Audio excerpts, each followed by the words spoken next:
विद्यार्थियों, आज की वीडियो में देखेंगे क्लास 10 के लिए पाइथागोरस प्रमेय, जो प्रमेय 6.8 में दिया हुआ है एनसीईआरटी बुक में, जिसका स्टेटमेंट है किसी समकोण त्रिभुज में कर्ण का वर्ग उसकी अन्य दोनों भुजाओं के वर्गों के योग के बराबर होता है। यानी एक समकोण त्रिभुज में जो कर्ण होता है उसका वर्ग लंब और आधार के वर्गों के योग के बराबर होता है। इस प्रमेय में इसी को प्रूव करना है। तो इसको प्रूव करने के लिए सबसे पहले हम लोग को एक समकोण त्रिभुज लेना होगा और समकोण त्रिभुज में दिखाना होगा कि उसका जो कर्ण होगा, यानी समकोण के सामने वाली भुजा कर्ण होती है, तो समकोण के सामने वाली जो भुजा कर्ण होती है उसका वर्ग लंब और आधार के वर्गों के योग के बराबर होगा। तो सबसे पहले हम एक समकोण त्रिभुज लेंगे। AB से एक समकोण त्रिभुज लिए, ABC एक समकोण त्रिभुज। समकोण त्रिभुज में एक कोण 90 डिग्री का होता है, तो कोण B 90 डिग्री और B के सामने वाली भुजा कर्ण होती है, तो इसी का वर्ग यानी कर्ण का वर्ग दिखाना है, AC का स्क्वायर बराबर दिखाना है लंब और आधार के वर्गों का योग, यानी AB square plus BC square, ये दिखाना है। तो इतना दिखाने के लिए सबसे पहले हम लिखेंगे कि क्वेश्चन में क्या दिया हुआ है। तो दिया है कि ABC एक समकोण त्रिभुज है, ABC एक समकोण त्रिभुज है और समकोण त्रिभुज में कौन सा एंगल 90 डिग्री है, जिसमें angle B equal to 90 degree है, ये दिया हुआ है। एक समकोण त्रिभुज ABC लिए हैं जिसमें एंगल B जो है वो 90 डिग्री है। अब इसमें सिद्ध करना है, प्रूव करके दिखाना है, सिद्ध करना है कर्ण का वर्ग। तो बताएं समकोण यानी जो 90 डिग्री जो एंगल है, इसके सामने वाली भुजा कर्ण होती है, जिसका वर्ग दिखाना है, यानी AC का स्क्वायर बराबर दिखाना है AB square plus BC square. AC square बराबर दिखाना है AB स्क्वायर प्लस BC का स्क्वायर, ये दिखाना है। तो इतना दिखाने के लिए कुछ कंस्ट्रक्शन करना होगा। क्या कंस्ट्रक्शन करना है कि समकोण वाले शीर्ष से जो सम्मुख भुजा है उस पर लंब डालना है। समकोण वाला शीर्ष इसमें B है और इसके सामने वाली भुजा AC है, यहां से इस पर परपेंडिकुलर यानी यहां इस लंब डालना है।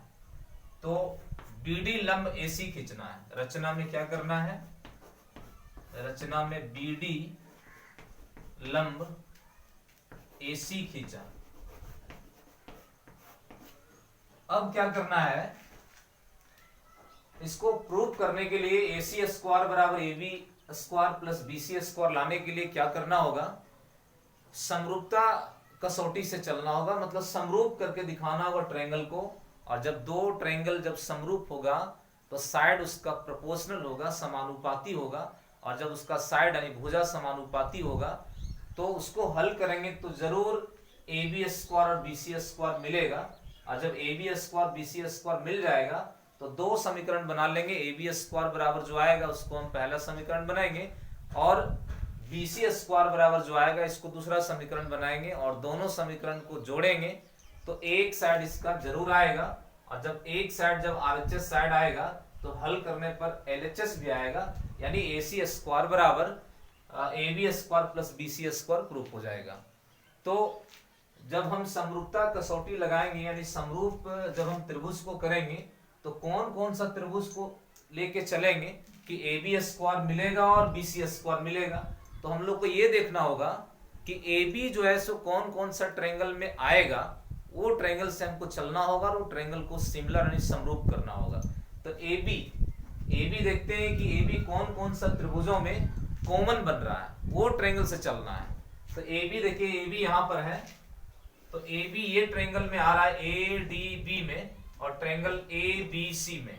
इसका मतलब है कि बड़ा वाला ट्रायंगल ABC और ये छोटा वाला ट्रायंगल ADB, ये दोनों ट्रायंगल से चलेंगे और ये दोनों ट्रायंगल को हम समरूप करेंगे तो इसकी जो भुजाएं हैं वो समानुपाती होगा, और जब भुजाएं समानुपाती होगा तो हल करने पर जरूर AB स्क्वायर का मान निकलेगा।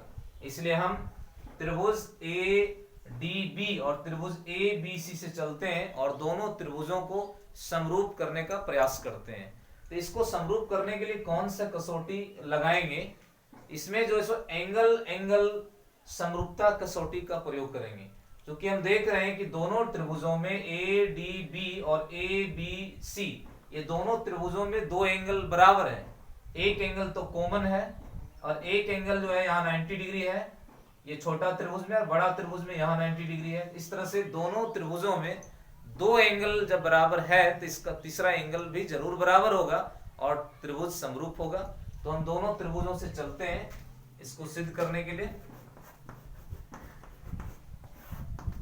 कौन कौन सा triangle, triangle A D B, त्रिभुज ए डी बी तथा त्रिभुज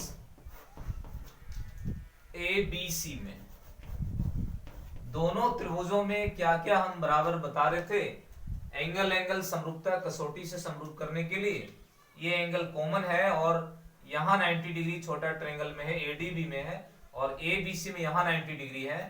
तो दो एंगल जो बराबर लिखेंगे, तो पहला जो एंगल लिखेंगे angle ADB, angle ADB equal to angle ABC बराबर 90 डिग्री, तथा दूसरा जो एंगल हम बराबर करेंगे वो कोण ए जो है सो ओवेनिस्ट है, तो छोटा त्रिभुज में लिखेंगे angle D A B, angle D A B बराबर हो जाएगा angle B A C, angle B A C. किस कारण से, ओवेनिस्ट कोण से, यानी कॉमन एंगल से, ओवेनिस्ट कोण से। तो इस तरह से दोनों त्रिभुजों में जब दो एंगल बराबर है तो त्रिभुज जो है वो समरूप हो जाएगा, यानी त्रिभुज ए डी बी समरूप होगा त्रिभुज ए बी सी कसौटी एंगल समरूपता कसौटी से। पिछला वीडियो में हम बताए थे, जब हम समरूपता कसौटी प्रूव कर रहे थे तो वहां पर हम सिद्ध किए थे कि यदि त्रिभुजों में तीनों एंगल बराबर हो, यानी दो एंगल बराबर हो तो तीसरा एंगल तो बराबर होता ही है त्रिभुजों में। तो यदि त्रिभुजों में तीनों एंगल बराबर हो तो उनकी तीनों संगत भुजाएं समान अनुपात में होती है और यही कारण से दोनों त्रिभुज समरूप होते हैं। तो वही प्रॉपर्टी, वही गुण यहाँ पर हम समरूपता गुण लगाए हैं कि दोनों त्रिभुजों में जब एंगल बराबर है, दो एंगल, तो निश्चित है कि तीसरा एंगल बराबर होगा, और जब तीनों एंगल बराबर होगा तो भुजाएं भी समानुपाती होगा और इसी कारण से त्रिभुज समरूप होगा। तो हम यही कारण से एंगल समरूपता कसौटी से हम त्रिभुज को समरूप लिखें। और जब त्रिभुज समरूप है तो भुजा जरूर समानुपाती होगा, तो भुजा जब समानुपाती होगा तो एडी का जो संगत बनेगा, एडी का जो कोरोस्पोंडिंग साइड जो होगा वो एबी बनेगा। तो एडी बाई एबी इसको लिखेंगे बराबर, समानुपाती जब होगा तो बीडी का संगत इसमें क्या बनेगा, यानी डीबी का संगत बीसी बनेगा, डीबी बाई क्या बन जाएगा बीसी इक्वल टू एबी का संगत क्या बन जाएगा, एबी का जो संगत है वो एसी बनेगा। इस तरह से जब समरूप हुआ त्रिभुज तो भुजा हम समानुपाती किए। अब यहाँ हम लोग को ये देखना है, हम पहले से बताए थे कि ए बी स्क्वायर लाना है और बी सी स्क्वायर लाना है। तो ए बी स्क्वायर लाने के लिए हम त्रिभुज ए डी बी और ए बी सी से चले और दोनों को समरूप किए, भुजा भी समानुपाती किए। लेकिन ए बी स्क्वायर तब आएगा जब हम ये दोनों के साथ चलेंगे, ये तीनों आपस में क्या है, बराबर है। तो इसका यहाँ जरूरत नहीं है, ए बी इसमें है और ए बी यहाँ पर है और सब आपस में बराबर है। तो ये दोनों के साथ चलेंगे और क्रॉस गुना करेंगे तो ए बी स्क्वायर जरूर आएगा। तो आगे स्टेप में यही काम करते हैं। आगे स्टेप में एडी बाई ए बी बराबर ए बी बाई ए सी। त्रियक गुना करेंगे यहाँ, तो त्रियक गुना करेंगे तो ए बी स्क्वायर बराबर क्या हो जाएगा, ए बी स्क्वायर बराबर हो जाएगा ए डी इंटू ए सी। ये पहला समीकरण हो गया, यानी ए बी स्क्वायर मिल गया। अब बताए थे कि ए बी स्क्वायर के बाद बी सी स्क्वायर लाने का प्रयास करना है। तो जब ए बी स्क्वायर मिल गया तो अब हम बी सी स्क्वायर निकालने के लिए फिर हम वही काम करेंगे, देखेंगे कि बी सी कौन कौन सी त्रिभुजों में है। जिस त्रिभुज में बी सी भुजा होगा वो त्रिभुज से चलेंगे और वो दोनों त्रिभुज को समरूप करेंगे। समरूप करने के बाद जरूर भुजा समानुपाती होगा और जब भुजा समानुपाती होगा तो बी सी स्क्वायर भी जरूर मिलेगा। तो देखते हैं कि बी सी कौन कौन सा ट्रायंगल में कॉमन मिल रहा है। तो BC यहां पर है, BC यहां है, ये छोटा वाला ट्रायंगल में CDB में, और फिर BC को हम बड़ा ट्रायंगल में भी ले सकते हैं। तो इस तरह से ट्रायंगल CBA, बड़ा ट्रायंगल CBA और छोटा ट्रायंगल जो है वो CDB, ये दोनों ट्रायंगल में जो है BC कॉमन आ रहा है। तो इसका मतलब है कि ये दोनों ट्रायंगल से चलेंगे और दोनों ट्रायंगल का जो है एंगल, दो एंगल बराबर दिखाएंगे और हम ट्रायंगल को समरूप करेंगे और भुजा समानुपाती करेंगे। तो हम दोनों ट्रायंगल से चलते हैं। अब ट्रायंगल CDB और दूसरा जो ट्रायंगल है वो बताएं, बड़ा वाला ट्रायंगल में BC आ रहा है, तो CBA दोनों ट्रायंगल में क्या क्या लिख सकते हैं, एंगल C कॉमन बनेगा और यहां 90 डिग्री छोटा एक ट्रायंगल में है और बड़ा ट्रायंगल में यहां 90 डिग्री है। तो लिखेंगे angle CDB equal to angle CBA equal to 90 degree, और दूसरा जो एंगल जो बराबर होगा वो कॉमन एंगल C, ये वाला एंगल है। तो इस एंगल को लिखेंगे एंगल DCB, छोटा त्रिभुज के लिए DCB बराबर लिखेंगे बड़ा त्रिभुज के लिए BCA, ये ओवेनिस्ट कोण है, यानी कॉमन एंगल ओवेनिस्ट कोण से। इस तरह से दोनों त्रिभुजों में दो एंगल बराबर दिखाएं, एक एंगल तो 90 डिग्री है और दूसरा एंगल कॉमन है। तो एंगल समरूपता कसौटी से यहां भी हम दोनों त्रिभुजों को क्या लिखेंगे, समरूप लिखेंगे। इसलिए त्रिभुज CDB समरूप होगा त्रिभुज CBA, कसौटी कौन सा, एंगल समरूपता कसौटी से। और जब दोनों त्रिभुज समरूप हुआ तो हम फिर से भुजा समानुपाती लिखेंगे, क्योंकि जब त्रिभुज समरूप होते हैं तो उनकी जो भुजाएं हैं वो समान अनुपात में होती है। इसलिए समानुपाती जब लिखेंगे तो CD का जो संगत बनेगा, CD या DC का जो संगत बनेगा, DC का जो संगत बनेगा इसमें BC बनेगा, तो DC बाई BC, यहां देखिए DC तो DC का संगत BC, फिर बराबर BD का जो संगत बनेगा, BD का जो संगत बनेगा वो बनेगा AB, और फिर जो BC का संगत बनेगा वो बनेगा AC।